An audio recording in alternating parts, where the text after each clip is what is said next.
Primero dime de qué año, qué carrera, qué año son los chicos. De la carrera de licenciatura en administración y de primer año y de administración uno. Genial. Bueno, no, veo para ver el nivel de los ejemplos. No, lo hagamos más, la idea era hacerlo más Más práctico, digamos, conversado. más conversado, porque es más si ya han tenido el tema de 10, ¿no? Así que mejor.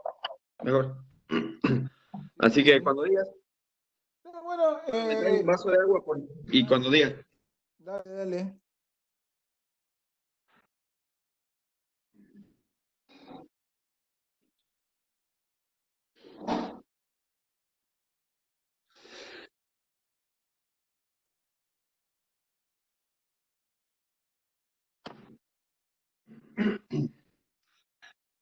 No había agua, che, tú decís cerveza. Justo me cortaron el agua. Bueno, cuando quieras. Iniciamos larga y lo dialogamos. Dale. Bueno, una de las cosas que habíamos visto, y ahí invité a los chicos para los que quieran sumarse al conversatorio para que entren directamente, era ¿qué es el tablero de control? Digamos, de qué estamos hablando cuando estamos hablando de tablero de control? Partimos de ahí, algunos dicen que es un programa, un software. ¿Qué es el tablero de control? Bueno, Lean, mira, la primera idea tienes que tener el mapa general de lo que es la administración en el más clásico de los modelos, en el que arrancas con la planificación, planificar, organizar, coordinar, dirigir y controlar. El espejo de la planificación tiene que ser el control. Es más, hay un problema que suele ser de calendario académico, digamos, que uno empieza dando muy bien planificación y habla de escenarios y maneja un poco con cierta profundidad planificación. Y poco a poco, a medida que va pasando el tiempo al final del cuatrimestre, uno llega a la etapa de control con muy poquito tiempo para explayarse en el tema. Y uno parece que no lo diera completo al tema. Sin embargo, el principio inicial del tablero de control, como de cualquier herramienta de cuadro de mando integral, que es una versión un poco más compleja, el tablero de control como el más difundido en la práctica en realidad, el instrumento de control tú lo diseñas junto con la planificación. Cuando estás planificando, tienes que ir definiendo, además de todo lo que te explica la teoría, que esto es algo que yo lo enfatizo mucho, cuanto mejor aplicas la teoría a la práctica, mejor te va. O sea, esto de que la facultad después no te sirve y que en la calle aprendes todo, la facultad te sirve muchísimo. Desde primer año y desde los principios básicos de la administración. Como que entender el proceso de la administración en estos 5 pasos. Cuando planificas y defines el control al mismo tiempo, ese mismo proceso te genera muchísimo valor. Porque estás planificando pensando en la factibilidad de que puedas verificar que alcanzas tu plan, que vas a poder medir no solo la concreción del resultado, porque te pones un objetivo y una meta en el que lo cuantificas, que ya lo haces mucho más tangible a tu plan, tienes un business plan o la forma en que lo materialices, y si no lo materializas en instrumentos para que con un espejo de instrumentos también de gestión puedas controlarlo, te quedas a mitad de camino. ¿Qué pasa si lo defines solamente al modelo de planificación? Y al final, después de haber diseñado todo, armado la estructura, definido los puestos, contratado a la gente, dices, bueno, a ver, ¿cómo controlo esto? Y te das con que hay una distancia conceptual larga entre el diseño del plan y el diseño del control. El tablero de control es un instrumento para administrar mejor, porque el control busca, propende, te incentiva y si lo haces bien, te ayuda a gestionar mejor. Porque la idea conceptual del control es mejorar, es hacer mejor las cosas. Entonces, el control conceptualmente está diseñado para que puedas entender lo que pasó en tu proceso de planificación, cómo lo fuiste instrumentando, cómo llegaste a un determinado resultado, y con ese control puedes efectivamente cerrar el ciclo y decir, bueno, entonces, dado que planifique esto, pasó esto, y esto salió bien, y esto y esto salieron mal como decisiones, estrategias, implementaciones, lo que sea, que ahora vamos a hablar un poco más de eso, puedes hacer el feedback y cerrar el circuito de la administración. Entonces, es un espejo de la planificación, es un paso final de la planificación, y el tablero de control es una forma de hacer más simple, más visible, más organizado el proceso del control. Entonces, el tablero de control es un instrumento de control, pero es a la vez un instrumento de una mejor gestión de la organización, del tipo que sea. Te estoy hablando porque yo trabajo con ONGs, trabajo en el gobierno, con empresas privadas, y el tablero de control te sirve igual, igual que un cuadro de mando integral, te sirve igual en cualquier tipo de organización. Bien, bien, bien. Viste que muchas veces en la teoría nos ponen como que tiene que estar al último, pero es como que dice, no, vos primero tenés que planificar, después tenés que organizar, después tenés que integrar el personal, después tenés que dirigir y después tenés que controlar. Cuando en realidad uno termina haciendo todo ese ciclo como en un solo paso, ¿no? Cuando le toca administrar es como todo un continuo eso. Mira, hay una cosa que aprendí hace años, un ejemplo, que tú y yo que somos casados lo manejamos perfectamente. La administración es como tener una cocina con las cuatro hornallas prendidas, cuatro ollas puestas y tener tres tapas. O sea, siempre vas a estar tapando alguna, siempre estás en la dinámica de que alguna tira vapor o más que la otra. En la administración todo el tiempo estás haciendo todo. Todo el tiempo estás realimentándote, todo el tiempo estás reorganizando la forma en que habías planteado tu estructura, modificando el perfil de un puesto, estás redefiniendo los procesos de control para un puesto, para una estrategia, para un objetivo. Es un proceso dinámico permanente. Eh, pero como todo, así como la contabilidad, por ejemplo, tiene un modelo con el cual te permite entender y abstraerte los aspectos esenciales de esa realidad que estás mirando. El modelo de la administración te lo esquematiza de esta forma y te da dentro del modelo general de los 5 pasos, además para cada uno de estos pasos un instrumento que te permite modelizar. No sé, pienso en cuando estás haciendo tu plan estratégico te da herramientas como la matriz de Porter o la matriz BCG cuando estás viendo tu estrategia competitiva o te da distintos puntos para poder simplificar ese modelo de planificación. Lo mismo en la organización de tu estructura, hay distintos tipos de organigrama, distintas estructuras que se desarrollan teóricamente, que te modelizan. Entonces, es un modelo general, hay modelos específicos, y dentro de esos modelos específicos, el tablero de control es un instrumento que te permite modelizar la realidad que estás mirando de una forma que te permite administrarla mejor en cuanto a tiempos, en cuanto a alertas, en cuanto a qué mirar primero y en cuanto a una fuerte vinculación entre lo que es el plan y la forma de controlar. Bien, bien. Y vos, por ejemplo, desde tu experiencia nomás, ¿qué es lo cuando te dicen, Jaime, vení, necesito para la empresa que me armes el tablero de control de la empresa? ¿Por dónde empiezas? ¿Qué empiezas haciendo, digamos? Mira, cuando vas a un cliente, los clientes te suelen preguntar cosas bien, bien puntuales, ¿no? Todos los clientes siempre quieren vender más.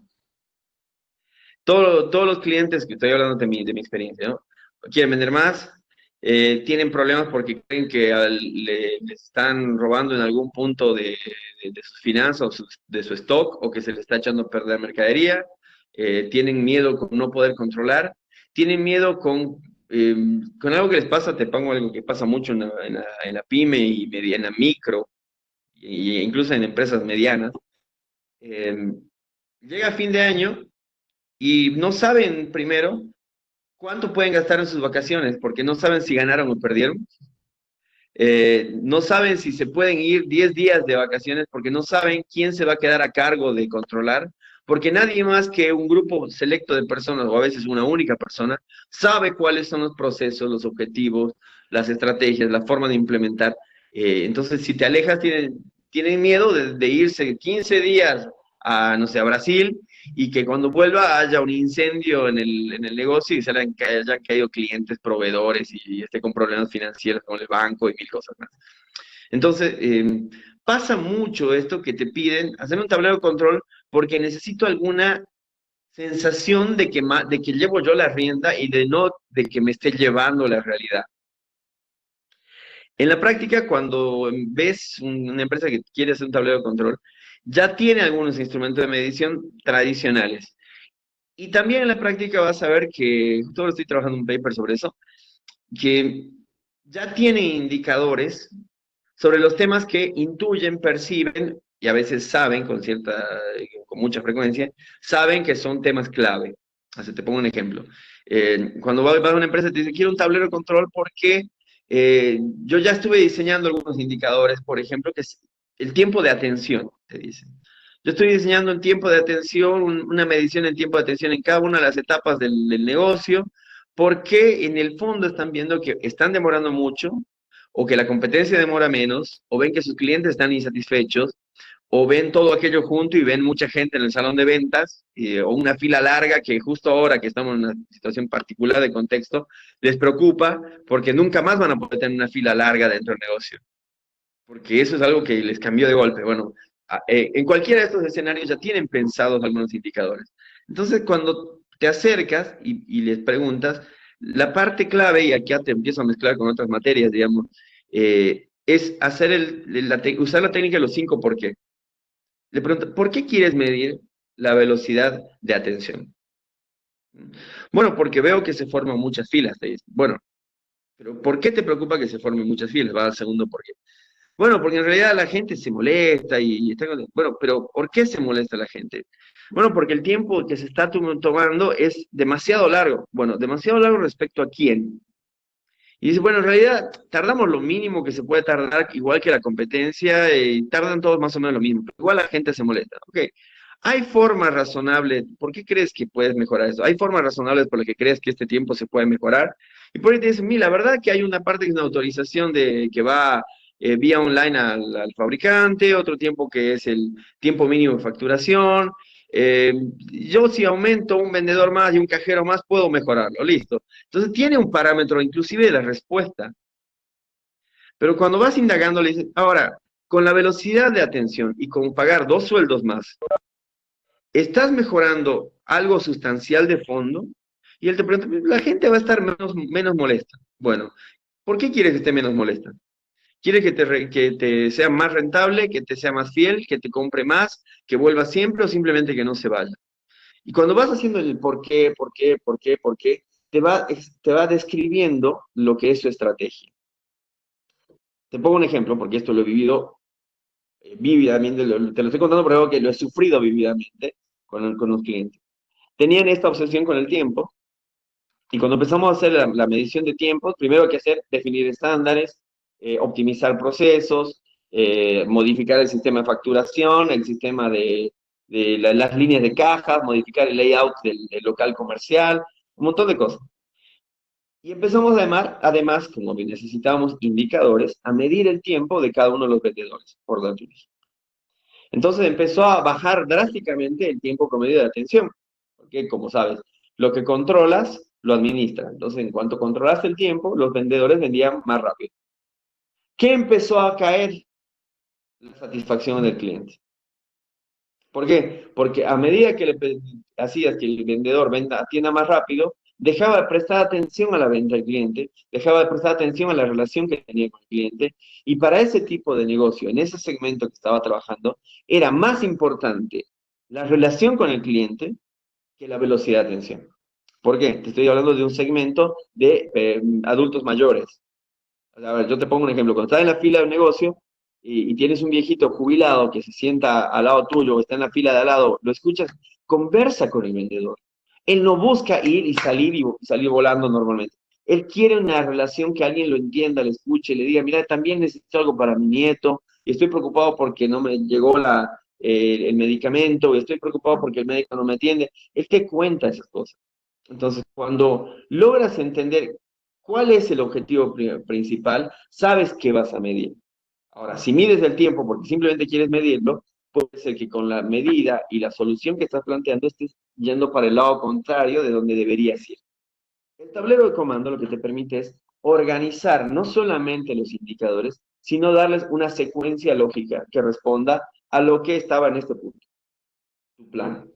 Si en tu plan estaba que vas a lograr una mayor rentabilidad por un... A ver, la rentabilidad está compuesta por, vamos por lo más simple. Por ahí los chicos lo van a ir siguiendo esquemáticamente. La rentabilidad es una relación de cuánto gana respecto de algo. Puede ser tus utilidades sobre el activo, por ejemplo. A ver, como no vamos a hablar de los activos, hablemos de las utilidades. Las utilidades, ¿de qué están compuestas? De los ingresos y de los costos. ¿Ah? No hablemos de los costos todavía, separemos los costos. Vamos a hablar de los ingresos. ¿De qué dependen tus ingresos? De tu precio unitario por las cantidades de cada uno de tus productos. Bueno, entonces, ¿qué? Tu estrategia, yo quiero aumentar esas cantidades vendidas porque el precio de mercado no lo puedo tocar, porque quiero que mis clientes estén contentos, cómodos, y yo les pueda hacer más venta cruzada de productos. O sea, yo ya les vendía, no sé, le vendía una panadería, estoy en una panadería, le vendía pan, ahora quiero venderle gaseosa, quiero vender otra cosa, y le vas vendiendo más productos. Entonces tienes el mismo tipo de clientes, la misma cantidad de clientes, la misma frecuencia de compra, y quieres que en cada ocasión de venta le vendas más. Si ese es tu objetivo, tu estrategia para lograr tu objetivo de aumentar tu rentabilidad a través del incremento en las cantidades vendidas sin tocar los precios, tienes que definir una estrategia. Si tu estrategia era velocidad o si tu estrategia es tiempo de calidad de diálogo y atención, son caminos distintos, son mediciones distintas. Por eso, cuando planificas, estás diseñando el instrumento de medición. No sé si el ejemplo fue muy claro, pero es algo vívido que lo tuve. Te puedo dar ejemplos más similares, pero es clarísimo cuando te pasa que la medición te lleva para el camino que no te tienes que ir. Claro, sí, sí, sí, tal cual. No, es claro el ejemplo, ¿no?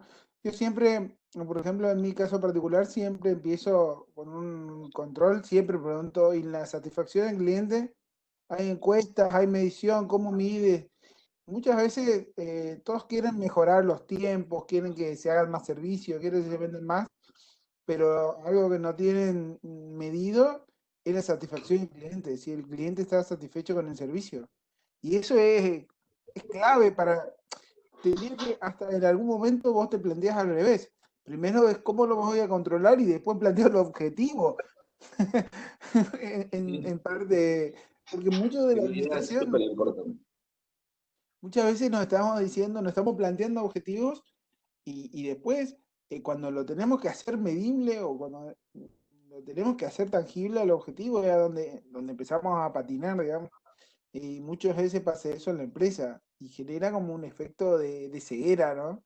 El hecho de que vos por ahí pones Totalmente. objetivos y después, pero ¿y cómo los mides? ¿Y cómo lo estás midiendo? ¿Lo sigues? ¿Le haces un seguimiento al objetivo? Y no, ¿y cómo sabes que te va bien? Y bueno, pero porque yo tengo plata. Pero en base a qué al monto invertido, al tiempo invertido, ¿cómo sabes que va bien a la ejecución de la obra? O sea, hay tantos factores de medición para poder decir, sí, cómo te mides vos, cómo sabes que sos exitoso, ¿no? Disculpe que lo interrumpa. ¿Qué otras medidas hay para poder saber la satisfacción de un cliente, además de las encuestas? Algunas Hola, así. Lucas. ¿Cómo te va? Un gusto. Mira, ahí estás hablando de el instrumento para medir, ¿no? Pero la primera pregunta que tienes que hacerte es, ¿cuáles son los atributos que quieres medir? ¿Ah? Si no sabes qué atributo vas a medir, la encuesta de satisfacción es un instrumento que lo vas a querer hacer encajar en cualquier cosa, digamos.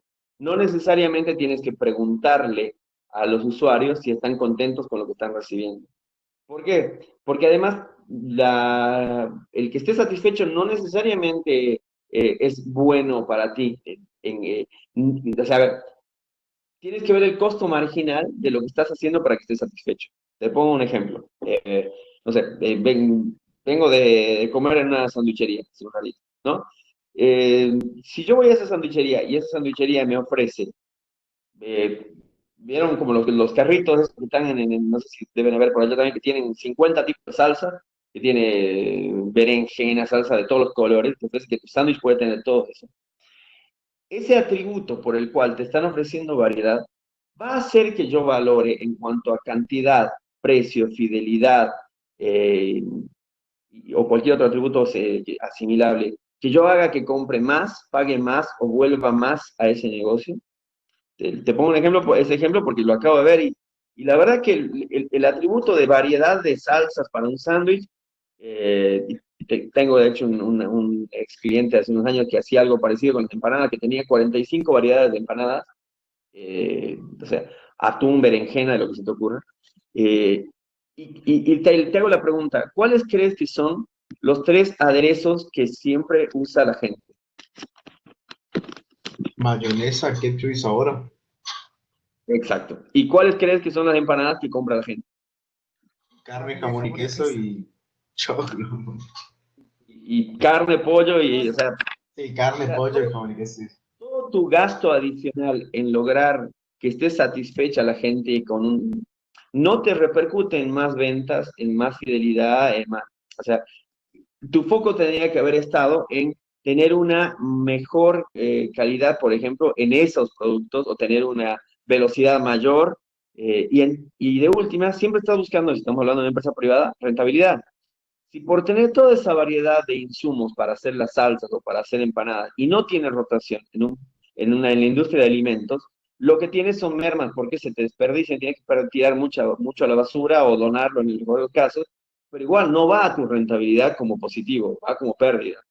Entonces, si tu objetivo era aumentar tu rentabilidad a través de una mejora en la fidelidad del cliente o del incremento en la cantidad comprada por la variedad de productos que estás ofreciendo, estás pifiando el camino porque no está funcionando.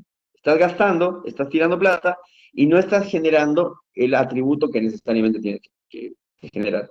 Vuelvo. Entonces, supongamos que el atributo era velocidad. No necesitas preguntarle todas las veces al cliente de la empanadería si está satisfecho con la velocidad. Vos ya lo sabes, vas y controlas tres, cuatro clientes competidores relevantes dentro de tu mercado y ves que pides una docena de empanadas y te tardan 45 minutos y vos le estás entregando en 15 y ya viste que es un atributo relevante, no te hace falta preguntarle al cliente, ya lo tienes al medidor. No necesariamente la pregunta al cliente es el camino. Y además, que la encuesta de satisfacción tiene ese problema, es que te voy a recomendar un librito que se llama El toque invisible de Harry Beckwith, que habla mucho de... Se lo voy a pasar, lean también al link, si lo tengo a mano. Eh, el cliente, a ver, si yo te digo, hago una encuesta y pregunto a los clientes qué opinarían si hacemos un predio gigante con gente adulta disfrazada con cabezas de animales y de peluches y trajes de princesa y de perro y de gato y de ratón y que le den la bienvenida a la gente. ¿A usted le gustaría ir y estaría dispuesto a pagar a viajar miles de kilómetros para ir a ese centro? Sí, así descrito, ¿viste? La gente dice, la verdad que no. Bueno, pero Disney es eso, digamos. Y a Disney viaja la gente de todo el mundo para ir. Eh, lo mismo me pasó con un cliente en un patio de comida de un shopping hace unos años, que ya hace bastantes años, que tenía el único stand de comida sana, tenía jugos sanos, digamos, comida sana. Entonces, cuando le preguntaba el evento con el que él había iniciado el negocio, le preguntaba a la gente si estaría dispuesta a comprar ese tipo de productos. Y estaban súper contentos, súper satisfechos con la variedad de sabores y frutas y mezclas y todo. Y la realidad es que la gente iba al patio de comida. ¿Y qué consume la gente del patio de comida del shopping? Gaseosa. Hamburguesa, lo mito, todo eso, lo malo. Exacto, exacto. Entonces, la gente te dice que está satisfecha con algo, pero sus acciones concretas de demanda no necesariamente se condicen con eso. Por eso es que planificación, control. Tienes que ver el mix completo, porque si ves solamente el control para medir algo, probablemente te diga y te estés tapando un ojo para ver parte de la realidad, pero no la ves completa. Entonces, como digo, es muy a medida el instrumento de medición de un cliente. La tasa de rechazos, no sé, yo tenía, por ejemplo, en algún negocio usamos mucho en lo que es retail, en venta minorista, como indicador de satisfacción del cliente, a una medida que el cliente no nos responde de ningún modo, que es la tasa de respuesta de tu stock a la compra del cliente. O sea, si de cada 100 personas que entran, o de 100 pedidos que entran, tu tasa de respuesta en ese tipo de negocio era de arriba del 45%, tu stock tenía una tasa de respuesta buena a la demanda. Entonces, la satisfacción del cliente era mediana a buena. Arriba del 70%, del 65%, si no me acuerdo, hasta 80% era excelente. porque era imposible, dado el rubro, tener una tasa arriba del 80% y que te sea rentable. Y en nada de eso el cliente te respondía nada. Lo único que hacías era ver si te pedía y tu stock, tus compras, tu proceso de inteligencia comercial había hecho que tengas el producto para responder a ese pedido concreto del cliente cuando va y te lo hacía. Un indicador concreto que usamos para eso, por ejemplo, era el de ventas en negativo. Te doy un indicador concreto. La venta en negativo es cuando tu stock dice stock de biromes igual a cero. Y cuando venían y compraban, y te compraban de todos modos, aunque tengas cero, tu stock daba -1, -2, -3, porque lo comprabas, lo pedías y después se le respondías al cliente. Bueno, el stock negativo era un indicador que utilizamos para medir dos cosas. Uno, la tasa de respuesta de nuestro stock. Y segundo, cuánta gente estaba dispuesta por haber ya venido a nuestra marca, a nuestro producto, a nuestro negocio, a esperar para que le demos el servicio. Entonces es un indicador que no tiene mucho que ver con lo que él te dice, sino con lo que él hace. Y eso es un poco a medida, de acuerdo a muchos negocios, se puede ir ajustando. Claro, sí, el indicador es como que se va ajustando, eso es lo que le decía a los chicos, a la realidad de la actividad que tienen, digamos, que tiene la empresa, por eso no es algo parametrizado, no es algo estandarizado, que decía, bueno, yo, aparte no sirve, capaz que un indicador que vos lo traes de la industria farmacéutica y lo pones en la parte de alimentos y no es lo mismo, no funciona de la misma forma, ¿no? Sí, sí, las rotaciones cambian, los parámetros cambian. A ver, yo te pongo un ejemplo, ya que trajiste farmacéutico. Si hay muchos negocios, muchas farmacias que tú vas y le compras un producto y no tiene el medicamento en ese momento. Entonces lo venden negativo y te lo va a traer a la droguería y a la tarde te lo manda a la casa o lo puedes buscar. Pero el tiempo de espera aceptado en ese rubro es de 12 a, ponerle exagerando para ciertos rubros, 24 horas de espera. Ahora justo estoy viendo un cliente de arte y decoración que el tiempo mínimo, máximo de espera para ciertos productos ronda los 30 días, digamos. O sea, compras un sillón a medida con cierto ajuste y te esperan 30 días y es un tiempo aceptable. Entonces puede ser que el indicador además sí pudiera ser asimilable el indicador, pero el parámetro de medición es distinto, digamos, porque la actitud hacia el producto es distinta también. Eh, y eso, como dice Leandro, es bastante a medida. Sí, sí, sí, es bastante medida. Y con respecto a la organización, ¿cómo lo relacionas ahí al tablero de control con lo que es organización, del negocio en sí, digamos? Mira, una parte clave de cuando uno arma la estructura y los procesos, si quieren usar los conceptos de la facultad, la estructura y los procesos que se definen, es que tú defines cuántas personas necesitas en cada área, cuál va a ser el perfil que va a tener la persona en el área, cuáles son las tareas que va a tener esa persona en determinado puesto de trabajo. Y cuando defines eso, estás implementando tu estrategia porque no es lo mismo, lo que les daba un ejemplo hace rato, tener un cliente que necesita empatía con un cliente que necesita velocidad. No sé, estuvimos dando con un socio un curso ahora en noviembre, octubre, noviembre, en una financiera, donde el parámetro velocidad pasó a ser ya ni siquiera medido en el tiempo neto en el negocio de la financiera. Tomábamos el tiempo desde que ingresaba en la app, porque tenía una app esta financiera, entonces el tiempo desde que entraba en la app hasta que concretaba el crédito en la caja, en la ventanilla o en la caja de ahorro. O sea, el tiempo de medición para el proceso completo lo hacíamos desde la aplicación hasta cuando tenía la persona la plata en la mano.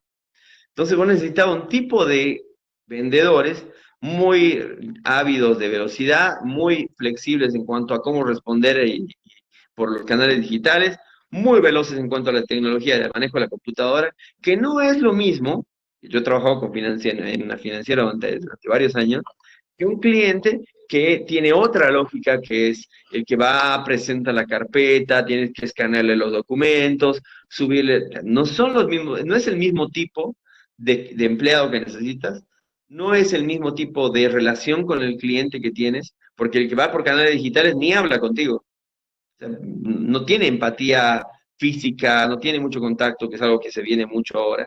En cambio, en este otro más tradicional, hay un tiempo de análisis, de explicarle, de relación. En esta financiera que iba todo por medios digitales, ya el cliente va porque necesita la plata y todos los demás procesos ya no los quiere. O sea, no quiere analizar, que le evalúen, que le expliquen. Quiero la plata. Este estaba apuntando a un segmento, particularmente el segmento este era el que estaba afectado por Veraz. O sea, era un segmento que estaba urgido de plata. Entonces, esta financiera lo que tenía era un segmento en el que el único parámetro aceptable era ni siquiera la tasa, ¿no? Ni siquiera la tasa, la velocidad en la que podían acceder al crédito. Y ese era el instrumento competitivo porque se medían esta financiera y sus dos principales competidores en la provincia, en la ciudad. Miramos, miramos. Sí, es interesante cómo, digamos, cómo el control va estando en cada paso, ¿no? En cada momento del todo el proceso de administración, ¿no? Y por ejemplo, ¿cómo lo integras? ¿Cómo integras la parte del control en la planeación? ¿Cómo puedes tomar una decisión en función de un tablero de control con, con- con muchas cosas que tienen en el proceso, ¿no? Creo que para esto sirve mucho, Lean, el tema de la estructura mental y el modelo.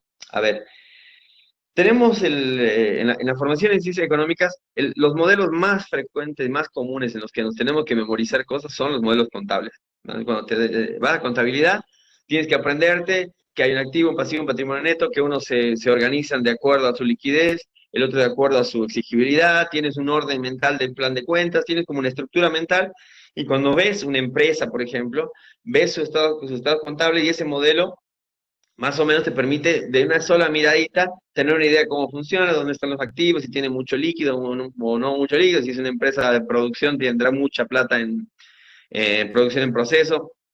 Con un modelito así lo mapeas. En administración, nuestros modelos son es necesariamente una integración de las materias que vamos viendo. Cuando te daba el ejemplo este de la empresa con fines de lucro, que quiere aumentar su rentabilidad, y yo te iba diciendo, esto no lo tocamos, esto no lo tocamos, esto no lo tocamos. Vuelvo a tomar el ejemplo. Si vas a una empresa en la que tienes que planificar y estás planificando que tu estrategia va a ser, te pongo el caso este de esta última financiera, que tu velocidad de atención va a ser la clave y estás definiéndola acá en la planificación, todos los instrumentos posteriores tienen que estar alineados a esta idea. Por supuesto el control, pero también qué tipo de gente contratas, qué procesos van a tener, qué soporte le vas a dar, qué tipo de estructura, a quién van a responder, si van a tener que cada consulta elevarla a 4 o 5 niveles, o vas a tener que hacer una estructura más chata, con mayor velocidad de atención de resolución para atender las demandas de la gente. Tus procesos de dirección y de coordinación tienen que tener jefes que tengan ese perfil, tienen que tener gente que pueda adaptarse a esa realidad en ese segmento. Esto depende mucho también del tipo y del momento de la empresa, digamos. Si es una empresa que está en una etapa de... Esto pasa mucho en los grupos empresariales. Yo esto quizás te lo conté alguna vez, Leandro, en el curso que di esa vez, por ahí por Chaco, que a mí me tocó trabajar en un grupo que tenía no solo servicios muy diversos, donde uno era una financiera, que era el que daba la caja para todo, sino que además el mismo negocio, por ejemplo, de la financiera, tenía distintos momentos en su ciclo de vida en distintas provincias. Entonces, era muy distinto medir una financiera que tenía en nuestra provincia, no sé, 10, 15 años de antigüedad, con convenios con organizaciones, empresas, muy alta penetración del producto tangible que era la tarjeta, ¿no? Era muy distinto eso que en la ciudad, que en una ciudad que quedaba a 1 hora y media, 2, donde era un producto que estaba, una marca, un producto que estaba recién ingresando, que no estaba siendo conocido todavía. Entonces, cambiaba la perspectiva de qué tipo de cliente, de gerentes necesitabas y su estilo de dirección. En este grupo necesitas que sean muy buenos controlando ese volumen de transacciones, que sean sólidos consolidando la marca, que no les falle, que tengan muy buen control de la gente para que el flujo de caja no te afecte a los nuevos créditos. En la ciudad en la que tenías alta, a ver, yo les digo porque eso lo vivimos. Anunciamos la apertura un lunes, el domingo los clientes iban a dormir esperando en la fila para que abramos. Entonces, yo tenía un perfil de gerente en esta sucursal muchísimo más expansivo, más focalizado en boom, boom, boom, crecer, ampliar, firmar convenios, muy comercial, muy resolutivo. y acá uno más controlador. Porque además acá tenía personal con 15 años de antigüedad o 10, 15 años de antigüedad, cansado de su tarea, grupos de control muy fuertes, celos entre los distintos grupos, distintas unidades de negocio del grupo empresario. Entonces hay como otra naturaleza de negociación entre los grupos, o sea, otra realidad, Otra otra cultura cultura. organizativa. Sí, Totalmente. sí. Entonces, si bien le trasladas eso a esta, pero es un momento en el que necesitas ser expansivo, necesitas un gerente expansivo y vendedores buenos y atención rápida y velocidad, porque tienes gente durmiendo en la noche previa a que abras la inauguración. Y acá estás peleando con 5 o 6 competidores. Acá estaba siendo el boom. O sea, son distintas realidades. Sí, sí, sí, tal cual. Y cómo puedes tomar lo que te decía? ¿Cómo tomas una decisión, una acción correctiva en función a eso, ¿no? O cómo lo ves para que los chicos se den cuenta.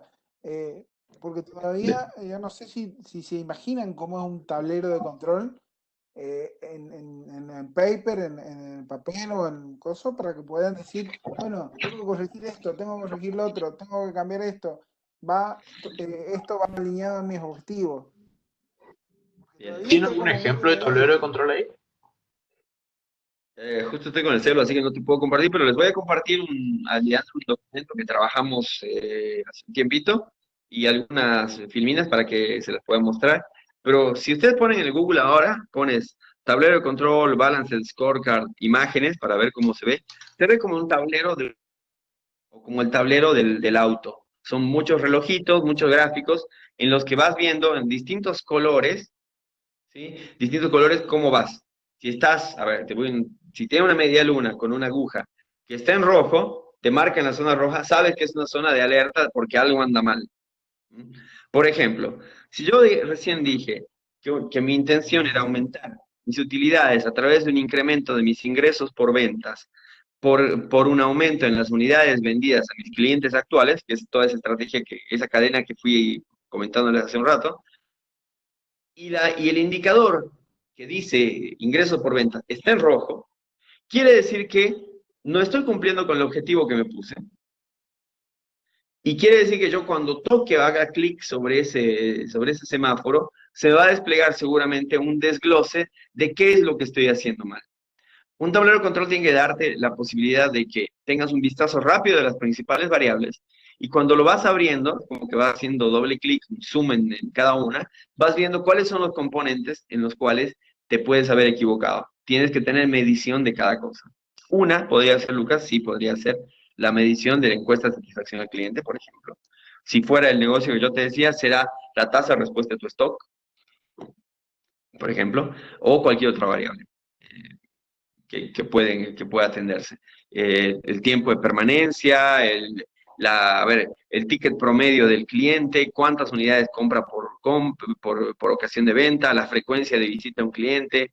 Son distintas mediciones que te van describiendo. Ahí cuando Leandro les pone el gráfico, este es un gráfico muy clásico de zonas en la que te va a titilar seguramente la que es la que te está dando alguna alerta. La idea es tener un tablero de controles. Cuando uno maneja un avión, uno no está controlando si tiene presión en el neumático, si funciona el alerón derecho, si funciona el alerón izquierdo.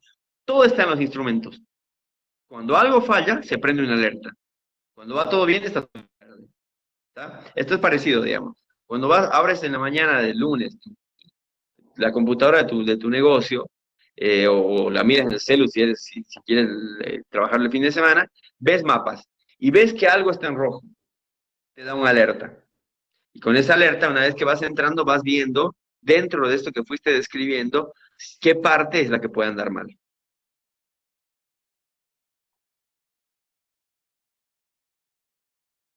Creo que hay también perdón, Lean, comentaste algo al principio. Esta es una clásica mala interpretación de lo que es un tablero de comando, el que es pensar que es un software. ¿Está bien? El, so- el software que puedas utilizar para tener tu tablero de comando es el instrumento que traduce lo que tienes en tu cabeza, entre tus objetivos, tus metas, tus estrategias y tu forma de organizar tu negocio. No hay un tablero de comando estándar para todos, como lo dijo Leandro. Y el software es, en el mejor de los casos, un buen instrumento para ayudar a que sea visible, organizado, parametrizable y práctico. Pero pese a que es un software, el verdadero software está acá, digamos. Tu modelo de lo que es el negocio, tu modelo de cuáles son las variables clave, tu modelo de cuáles son los indicadores para medir esas variables clave, tu modelo para delimitar qué es rojo, qué es amarillo, qué es verde. O sea, la línea que separa un resultado verde de un amarillo o el amarillo del rojo son súper importantes y eso no hay software en el mundo que te lo pueda decir.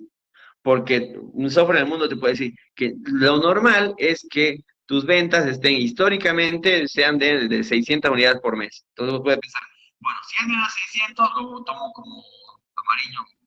Si es más de 600, lo tomo como verde. Pero esa es la historia, digamos, son los ojos del pasado. Lo que Se estás está haciendo. perdiendo un poco el sonido, Jaime. ¿Ah? Se está perdiendo un poco el sonido, no sé si. Ahí está bien. No, bueno, ¿me escuchas? ¿Ahora? ¿Mejor? Sí, sí. Ahora déjalo. Sí, sí, se lo escuché bien. Bueno, entonces, no sé dónde me quedé. Estaba Que hablando mirabas del en el software. pasado, eso, los software solo el pasado, por las ventas históricas. Del pasado. A ver, si de pronto tu mirada del pasado te dice que vendías 600 unidades, pero a partir de este año estás teniendo una acción comercial súper intensa para que vendas 1200, o sea, no te sirve de nada la línea que te da el histórico de que te sugiera el mejor software del mundo. Tu cabeza, tus decisiones van a poner un parámetro, decir, no, a partir de ahora, mi parámetro de normalidad son 1000 unidades. No 600 como fue toda la historia, son 1000 y quieres venderlo. O tu parámetro no va a ser más en unidades, va a ser en rentabilidad, o cómo lo vas a medir a cada cliente, depende de qué estrategia tomes, digamos. No, no se desesperen que para eso van a hacer la carrera completa, para aprender a hacer cada una de estas cosas en particular, pero el que pensar que es un software es un error conceptual importante. El software te puede ayudar, por supuesto, pero la esencia del tablero de control está en la cabeza de ustedes. O sea que mañana tenemos un conversatorio también con un licenciado en Administración y Sistemas que nos va a contar un poco del Big Data y para qué sirve al administrador, ¿no? Y Genial. mucho también se habla de esto, o sea, el Big Data son muchos sensores que nos dan mucha información de la empresa de todo tipo, pero si vos no sabes cuál es la estrategia, cuál es el objetivo, o sea, la información no sirve. O sea, la información es información. Si vos no haces un análisis de la información, no puedes tomar decisión. Entonces, ¿es bueno tener datos? Sí, es bueno, pero es muy bueno saber qué hacer con esos datos, porque si no, me lleno de datos, tengo un big data de datos, pero no sé qué es lo que quiero hacer con ellos, no sé si están alineados a la estrategia de la empresa, no tengo objetivos. Sí, Exacto. parte de esto también lo de mismo, ¿no?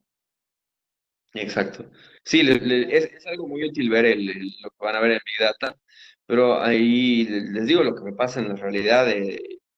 Yo con Leandro lo charlamos. Yo trabajo con la que se llama el CILEA, que es el Comité de Integración Latino de Europa América, que tiene empresas de Europa América de origen latino. En todos, no importa el país que toquen, y fíjense que esto uno piensa que es porque mi ciudad son todos informales y acá nadie anota nada y acá todos registran como sea. Tienen un gran problema de la calidad de la información, no porque no tengan instrumento, porque no conozcan el balance scorecard o el tablero de comando, sino porque los datos de origen no son seguros y confiables, o son seguros y confiables con un periodo de antigüedad muy breve. Te voy a poner un ejemplo. A ver, Leandro es el encargado es el vendedor de una pinturería. Yo soy el encargado de la sucursal y tengo otra persona encargada del depósito y otra encargada de hacer las compras. Nosotros somos la sucursal y hay un comprador de la casa central que está en otra, o sea, a 20 kilómetros de acá. Cuando Leandro vende un producto, él me dice a mí que lo pidamos para reponer porque se está moviendo. Ahora, si yo le digo eso mismo al encargado de compras, ¿sí? Es muy distinto tener ese dato en una hoja una planilla de cálculo, en un mail, en un sistema, que el pedido verbal. No sé si ustedes fueron a la farmacia, que en las farmacias suelen anotar, en los corralones suelen anotar que lo que se está vendiendo, en los negocios de barrio, cuando ustedes van a un mercadito, venden algo, o la nota en una hojita de papel, ese dato es no procesable, es no acumulable, no escalable como información. Porque ¿quién se pone a transcribir eso luego en Excel? Nadie. O sea, te transcriben el total del día. Entonces ponen, no sé, pensar en un negocio, pone una gaseosa, otra gaseosa. O sea, y bueno, en el mejor de los casos te ponen una Coca, una Manaos, una, no sé. Pero ¿cuál Manaos? No es lo mismo la Manaos Cola que Manaos Uva, que la Manaos Pomelo. O sea, cada una debería tener un campo identificador único por el cual yo pueda acumular la información y tener claramente definido el resultado acumulado de esos datos. Si además, si lo tengo y luego lo transmito en un Word o por pedido telefónico, que esto pasa en muchas industrias, que le haces el pedido al encargado o el encargado le hace el pedido al proveedor por teléfono, ¿cómo controlas eso? ¿Cómo controlas que lo que se vendió es lo que me mandaron? Y además, no solo Leandro, bueno, Leandro es amigo de Sebastián, a Sebastián le llegan las facturas, Sebastián carga la factura, jamás vio la mercadería, él le carga la factura electrónica, la carga en el sistema y la codifica con un lenguaje distinto al que usa Leandro, que es el vendedor. Entonces, yo cuando quiero, no sé, vender la pintura, esto también me pasó con un cliente, pone entonador, ¿no? Entonador, universal, color, y había 187 colores posibles. Y como Leandro tiene que atender rápido, porque además temprano lo estamos definiendo que tiene que atender más rápido, porque es un indicador que le habíamos puesto a primera hora, Leandro no va hasta el 187. Le pone al primer color ámbar, o al segundo. ¿Por qué? Porque quiere facturar y todos tienen el mismo precio. Entonces, ¿qué pasó a tener? Información errónea sobre cuál color se vende. Cuando por ahí se vendía el color, no sé, caoba o el color, no sé, algún color con Z o con X, un color lejano, digamos. Y el lenguaje, no utilizar un lenguaje común, te hace que el dato no sea confiable, no sea acumulable, no sea escalable y no te sirva tener. Cualquier Big Data te puede dar la respuesta de que vendiste 30 millones de color ámbar, cuando la verdad es que no vendiste color ámbar. Vendiste el color que más cómodo le quedaba al vendedor para sacarlo rápido porque de paso le estabas midiendo la velocidad de atención. Y el Big Data tampoco te va a decir cuál cliente es el que más compra, con qué frecuencia viene, cuánto compra cada vez que viene, cuál es su rentabilidad de por vida como cliente, cómo sacar su valor actual neto de cliente, que son instrumentos que van a utilizar, van a aprender en la carrera. Sí, cuando el vendedor, que es Leandro, además de que le pone el color ámbar, pone para que salga rápido el ticket, pone enter, enter, enter, enter, enter, sale el ticket y mandó consumidor final efectivo color ámbar. Cuando en realidad le vendió un entonador universal color caoba, se lo vendió con tarjeta de crédito Visa en 12 cuotas, se lo vendió al cliente Lucas, que no sé tu apellido, Lucas Martínez, y no tengo trazabilidad porque el dato generado de origen no fue bueno. Entonces el Big Data me va a decir una mentira. Entonces los procesos, cuando estaba la planificación, los procesos de la estructura y los procesos del proceso de organización tienen que responder a esto de acá. Porque si no definiste que esto es crucial, esencial y tienes que tener un sistema que sea amigable para el vendedor, para el que carga, tiene que tener un lenguaje común, tiene que estar pensado para que esto funcione.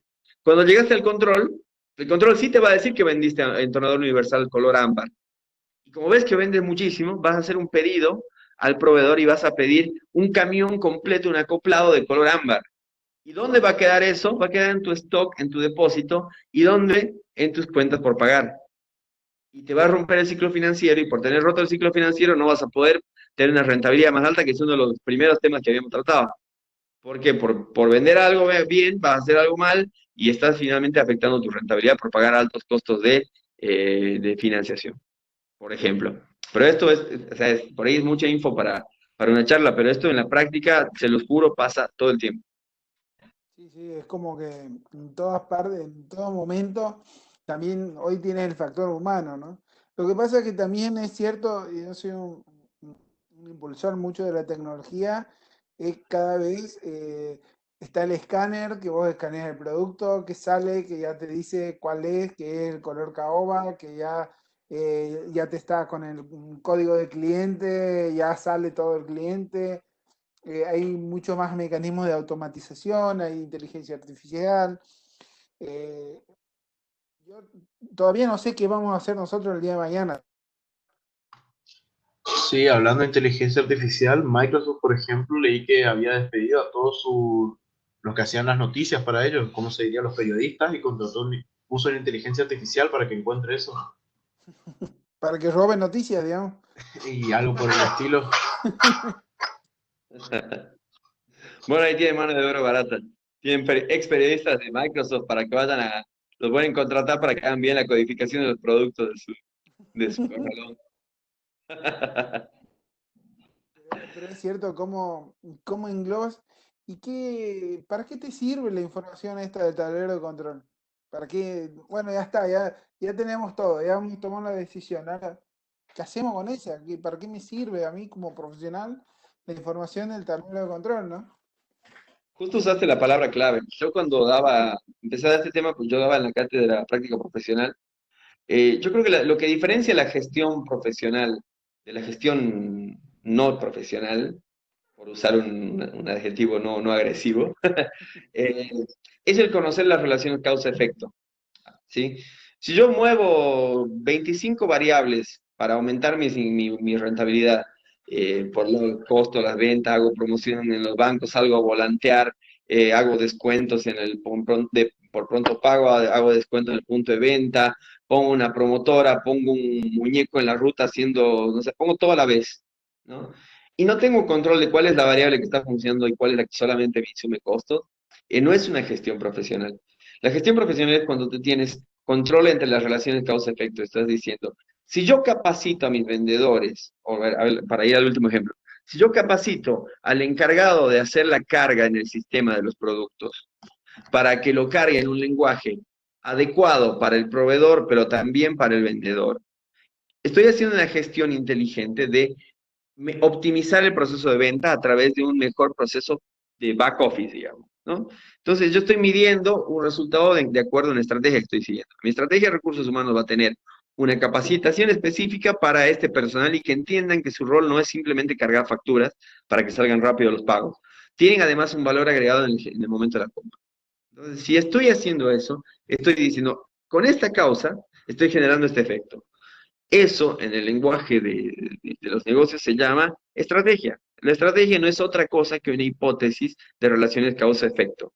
¿Por qué? Porque yo digo, si hago publicidad a la hora del noticiero, me van a escuchar más personas, entonces voy a vender más, ¿no? Causa-efecto. Entonces, si yo hago cosas que puedo controlar y entiendo la causa que estoy tocando y el efecto que estoy queriendo causar y lo mido, estoy gestionando profesionalmente. Porque si yo muevo 200 variables como uno hace todo el tiempo y no sé cuál es la causa de que me está yendo bien o mal, es como que no tuviera el tablero de control en absoluto. O sea, lo que tengo que hacer es tener un tablero que me permita medir y hacer el traqueo hacia atrás para entender cuál es la decisión que tomé que me generó determinado efecto, positivo o negativo. ¿Por qué? Porque si fue positivo, fantástico, aprendo, lo mejoro, lo optimizo, lo duplico, lo replico. Y si fue negativo, tengo que entender si fue un problema de la implementación o de la propia lectura del entorno y haber tomado una decisión, una estrategia equivocada. Ejemplo, entender que tener más salsas o más sabores de empanadas hacían que el cliente sea más fiel, más rentable. ¿Entiendes? Entonces, el tablero de control lo que te permite en ese sentido es tener profesionalizada, porque te facilita la relación causa-efecto entre lo que está en el plan y cómo lo implemento y lo controlo acá al final. Claro, no solamente es un análisis de causa, sino poder decir, bueno, corrijo esto y veo el efecto, corrijo esto y veo el efecto. Digamos, es un proceso de retroalimentación constante también. Y ahí ves el principio esquemático del modelo de administración, que es los 5 pasos, feedback, los 5 pasos, feedback, y de eso se trata. Vimos un poquito, yo creo que las ventajas del tablero de control. Ahora, seamos malos. ¿Cuáles son las desventajas? La primera, lo que controlas, como lo controlas, te define el movimiento del personal. El ejemplo que les daba hace rato. Controlaste velocidad, te aseguro te lo juro, que van a atender más rápido y van a descuidar otras cosas. Me acuerdo, no hacíamos una venta, una medición, y era por cantidad de tickets emitidos por vendedor, ¿no? Entonces, ¿qué hacía el vendedor? En vez de facturarle a Leandro el libro A, libro B, libro C que compraba, más los colores, los marcadores, me facturaba a cada uno por separado. Entonces, ¿qué tenía el vendedor? un cliente lo convertía en 5 tickets, pero me quintuplicaba el tiempo de facturación. O sea, el instrumento con el que mides te va a definir el comportamiento del personal. Eso es de cajón en todos los ámbitos pasa eso. Eso siempre pasa así, ¿no? Entonces tienes que tener un modelo que te permita equilibrar eh, que lo que estás implementando te va a afectar porque son personas. A ver, en la gestión de las organizaciones, todo, la producción, la contabilidad, las finanzas, todo se puede organizar relativamente fácil. Menos dos cosas. Lo comercial, porque ahí depende de la competencia, del cliente que no necesariamente es consistente en el tiempo con sus gustos, son personas. Y son dos cosas que no controlan. Y de tu personal, porque tu personal son personas que tuvieron una mala noche, que, no sé, su hija no durmió, que su esposa está teniendo un problema en el trabajo, que en el camino se le quedó el auto, o que no le gusta cómo su jefe lo controla. O sea, son personas. Entonces las personas te pueden dar mucho más de lo que esperas de ellas, pero también te pueden generar problemas por no saber manejar una relación. Entonces, el instrumento duro del control siempre te afecta el comportamiento de las personas y tiene que tener una muy medida la forma de implementarlo sin que te desvíe de lo que estás queriendo lograr. Otro problema que tiene el tablero es que una vez que es como cuando uno lo escribió en la piedra, ¿no? Como que esa es la forma de medir el éxito. Y si no haces un buen feedback, te puedes estar comiendo que estás equivocando la variable que estás midiendo, que estás equivocando la unidad con la que estás midiendo esa variable, que estás equivocando el criterio por el que estás tomando esa variable o la frecuencia con la que estás midiendo esa variable. Esto que les decía la satisfacción hace un rato. O sea, son cosas bien operativas, pero no necesariamente la forma en que estás midiendo es la forma correcta. Y además, no necesariamente lo que estás midiendo es lo que deberías estar midiendo. Por ahí hay otro parámetro que le importa más al cliente y vos por meterle a lo que diseñaste en tu tablero, te quedas anclado a ese modelo de interpretar la realidad. Esos son dos problemas muy, muy, muy fuertes en el tablero. Jaime, y por ejemplo, yo soy un empresario pyme, pero de una pyme chica. Tengo 8 o 7 empleados. ¿Me conviene hacer un tablero de control o me conviene otro tipo de hacer otro tipo de control? ¿De qué depende la conveniencia de su utilización? Mira, la verdad es que en la empresa chica es donde es más fácil tener un buen traqueo de la generación de los datos. Ahora, si vos tienes una buena generación de datos, con unas buenas planillas de Excel, puedes armarte un tablero tranquilamente para medir cosas. Y hay cosas que las vas a ir midiendo con mayor precisión y vas a ir escalando en el tamaño, pero es mucho más fácil manejar 7 empleados que manejar 700 y medir 700 que van, te pongo un ejemplo, 350 van para el lado verde y 350 van para el lado rojo, ¿no? En tu personal. Entonces, ¿qué te tiene que dar el indicador? ¿Amarillo? O sea, es bien difícil con 700 personas. Ahora, con 7 personas, si vos tienes que, 3 y media, 3 personas van por el lado, 4 para la otra, y yo dice, bueno, pero claramente estas 4 que están yendo para el lado bueno no me están resultando bien. Entonces, ¿qué digo? Entonces no es personal mi problema. Es mi estrategia, es mi producto, es la ubicación. Entonces, en la empresa pequeña a veces tiene esas ventajas, por más que parezca que tiene debilidad, y puede simplemente implementar modelos más simplificados, o sea, menos variables, menos complejidad, un buen sistema de cuadros de Excel, una frecuencia, en vez de tenerlo online todo el tiempo, tenerlo semanalmente y puedes manejarlo. O sea, tener el online, por ejemplo, todo lo que sea cash flow, digamos, que es algo que necesitas tener bien manejado el financiero para que no te caiga un cheque el día que no lo esperas.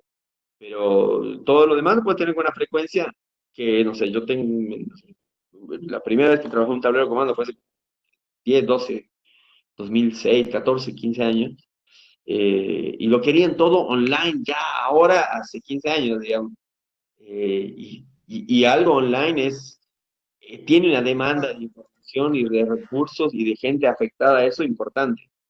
Entonces hay que equilibrar eso. En una pyme hay que equilibrar, como en todas, ¿no? En todo hay que equilibrar el costo y el beneficio del instrumento. Sí. Lo que pasa, lo que termina pasando por ahí, desde mi experiencia, te dicen, no, yo quiero medir todo online, yo quiero que esté, y después se dan cuenta con que hay otra cosa que es fundamental. y es que te ingrese dinero. Y cuando dices, che, hay que dejar de vender o hay que dejar de cobrarle a un cliente para cargar, para que el tablero esté online. No, no, cobrarle al cliente, no importa. Lógico, lógico, lógico. Es un equilibrio bien sutil, pero bueno, cuanto más ajustada estás en la escala, te das cuenta mucho más rápido. Por ahí en una empresa grande, que hasta que se da cuenta el tercer supervisor, pasó más tiempo y perdiste plata, pero en empresas pequeñas, por ejemplo, por ahí te das cuenta enseguida y te revolea un zapato el dueño, el cajero, y dice, más rápido, necesito que atiendan rápido y vendan rápido y cobren rápido, carguen la info, pero bueno, hay que ajustarlo, ¿no? Sí, sí. Pero bueno, Jaime, de mi punto creo que es todo. Vamos a ver si los chicos por ahí tienen alguna pregunta como para hacerte, para ir cerrando. Y bueno, creo que no te presenté, bueno, entraron los chicos, estábamos hablando nosotros. Eh, Presentate vos, Jaime, que vos sabés, contame quién sos y a qué te dedicas y todo lo que haces. Bien, mi nombre es Jaime, soy sacerdote, nunca hice un tablero de control. No, bueno, mi nombre es Jaime Iber Alfaro Aliaga, soy licenciado en Administración, apasionado de la administración, tengo un MBA hecho también, me encanta. Actualmente, ya hace un par de años estoy debiendo la tesis de mi doctorado en Ciencias Sociales, justamente por esto que les comentaba, ¿no? Creo que entender a las personas es la clave, entender mejor a las personas te obliga a salir de la mirada solo business, ¿no? Para eso. Soy docente de planeamiento estratégico e investigación de mercado. Soy adjunto al concursado de las dos carreras en la Universidad Nacional de Jujuy, donde doy clases en la Facultad de Económicas. Soy consultor, soy actualmente secretario académico de mi facultad. Consultor y capacitador hace bastantes años, donde pude vincularme justamente con colegas como Leandro de otras provincias y soy integrante dentro de la FAPSE, que es la Federación Argentina de Consejos Profesionales de Ciencias Económicas. Soy integrante del Comité Elaborador de Normas de Administración del CENALMIN. Soy miembro desde el inicio, hace ya 4 años, si no me acuerdo mal. Hace unos 4 meses soy director del área de administración del CECIT dentro de la FAPSE para todo el país. Así que cuando se dediquen a investigación, cuando egresen, espero que esté yo por ahí todavía. Y estoy actualmente como miembro por la Federación Argentina en equipo que les conté que vemos cuadro de mando, que es el CILEA, este es el paper que publicamos el año pasado, es el Comité de Integración de Latino Europa América, en el que los países de origen latino de todo el mundo nos reunimos a trabajar este tipo de temas de gestión, pensado en los clientes que hay en el mundo. Entonces, dentro de este ámbito, como ven, mi perfil es un mix entre lo académico y lo práctico, pero lo que más me enfatizo yo cuando doy una charla o a mis alumnos o por ahí le doy la bienvenida a los ingresantes de mi facultad, es que no se crean eso que no se usa lo que aprendieron en la facultad en la vida real.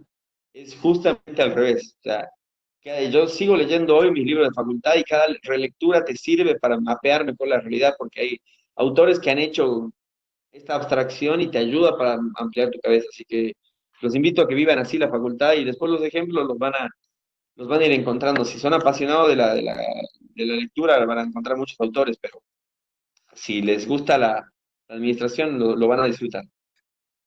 Bien, gracias, Jaime. A ver, los chicos, si tienen alguna pregunta para hacerte. Cosillas, Lucas. Por mi parte, no, profe. Bien. Bueno, preguntarle, ya que, bueno, debido a su experiencia, quizá conozca, eh, yo tengo un proyecto, una aplicación que estoy diseñando ya hace casi un año, un poquito más, quizá un año.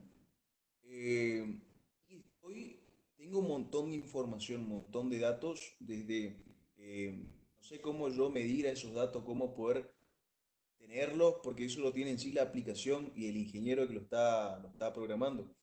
Tengo cada ubicación, de cada lugar que he entregado paquetes, por ejemplo, ¿no? Yo tengo una empresa de transporte y hacemos tercerizaciones logísticas y uno de nuestros clientes, por supuesto, voy recabando datos a través de una aplicación. ¿Y qué hacer con todos esos datos? Aparte, por supuesto, de enseñar a mi aplicación cómo poder distribuir sin que esté el experto en la distribución, sin estos choferes que conocen mucho de la zona, que conocen mucho de barrios, que acá en Corrientes, el profesor y bueno, y mi compañero también sabrá que es sencillamente un laberinto, ¿no? Si no está el chofer de esa zona, no se distribuye. Si no está el chofer que conoce, que tiene toda esa experiencia, no hay nadie que entregue todos los paquetes. No sé si sigue conectado ahí. Mira, la respuesta siempre va a ser abstracta en el sentido que no conocemos tanto del negocio en sí, pero pensá que lo que estás diciendo es el modelo exacto de un trabajo que la inteligencia artificial reemplaza. O sea, en las grandes ciudades, con muchísima más complejidad de tráfico, de cantidad, de volumen de autos, de peatones, de cruces, de señales, de distancias, de negocios, aplicaciones como el Waze o otras similares, te optimizan los circuitos bueno, para manejarte y también para procesos logísticos. Eso es un típico negocio de aplicación de inteligencia artificial. Y si el know-how lo tienes, o sea, repartir, no sé qué repartes, pero lo que sea que repartas, es un conocimiento que sirve para repartir cartas, pizzas, lo que quieras, digamos, volantes, flyers, para saber, es más, podrías aprovechar que estás haciendo esos repartos para hacer otro tipo de relevamientos, como de traqueo de volumen de gente en cierto horario. Estamos trabajando hace un tiempo con unos chicos de una empresa de triple impacto acá, un modelo que Leandro lo va a entender, porque yo lo pensé cuando paseaba a mi hijita por el barrio, de hacer un mapeo de accesibilidad para coches y para niños, digamos, de dónde hay lugares donde se puede andar con el coche o no, donde hay negocios donde puedes estar con tu niño y otros que no son amigables. O sea, hay mil opciones que vas a poder mezclar, porque lo que estás generando es un conocimiento acumulado, es un mapeo de la ciudad. Claro, claro. Y aunque te parece que es un conocimiento que tienen solo los expertos, los conductores, eso, mañana hablarlo con el de Big Data, eso se lo tiras a una máquina y te va a dar a optimizar los procesos, pero y va a ir aprendiendo e iterando, va a aprender cada vez más. Eso te aseguro que es algo bien optimizable por inteligencia artificial. Claro, precisamente. Yo tengo demasiado, se ha cargado barrios que son, te digo, ni la provincia acá de Corriente conoce tan bien como mi chofer. Permitir siempre. Como mi chofer o quizá como la aplicación también que tengo. Y la cosa es, ¿qué hago? Todos esos datos, cómo los puedo visualizar, eso quizá tenga que hablar con el ingeniero para ver cómo tocarlo esos datos, cómo poder, todo eso que estoy recabando desde números telefónicos de las personas, de las ubicaciones geográficas, eh, cómo poder integrar, qué aplicación, está el Excel. Hay otra aplicación también que tengo en mi paquete de que pago de Microsoft, que también son para Big Data. ¿Dónde lo puedo integrar? Quizá usted sepa cómo lo puedo integrar. Mira, mientras no tengas decidido el para qué los vas a usar, siempre todo es ambiguo, digamos. Lo que tienes que hacer es, o sea, instrumentos para manejar datos, patear una piedra y vas a encontrar. O sea, no se trata del instrumento, se trata de lo que hay detrás, de qué quieres lograr con eso. El modelo de negocio con esa información lo vas a encontrar. No te desesperes mirando los datos. Los datos son no mires en los datos solamente, sino mira el encabezado de los datos. Y viendo esas variables vas a ver que tienes un montón de variables para segmentar muchas cosas. Yo creo que ahí vas a encontrar la respuesta. Pero está interesante. Después, si quieres, nos la puedes pasar para mapearla un poco, para ubicarla un poco mejor. Dale. Bueno, Jaime, te mando un saludo grande. Bueno, espero que esto les sirva a los chicos. Esto va grabado y le voy a pasar al resto de los alumnos que por ahí no estuvieron ahora, pero que les sirva para comprender un poquito más el control, de ser la idea. Eh, Así que bueno, te doy las gracias por estar en este conversatorio. Espero que los chicos les haya... Y bueno, desde ya muchas gracias y vemos cuando se repite. Hacemos otro conversatorio con algún tópico. Con todo gusto, Leandro, también a los chicos, gracias por haber entrado.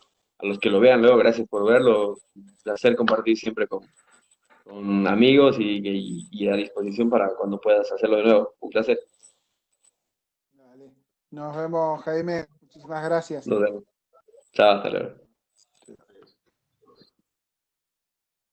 Chao, chicos, nos vemos. Chao, Lucas. Chao, José. Chao, Josías. Chao, Lucas. Profe, una consulta antes que se vaya. Sí. Mañana